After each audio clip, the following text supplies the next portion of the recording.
Hey everyone, Zane here, and today I'm going to show you how to fix WS-116449-5. This server is currently under maintenance.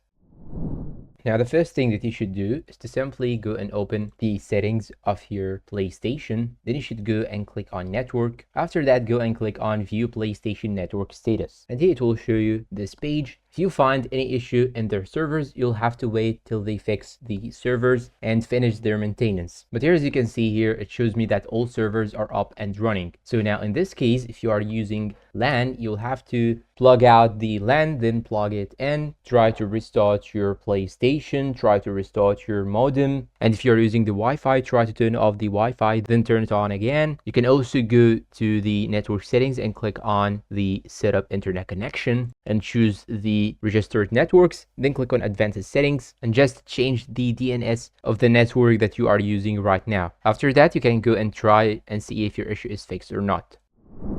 And that's all for today. If you find this video helpful, please don't forget to support us with like, subscribe, comment, share. Thanks for watching and see you in a new video.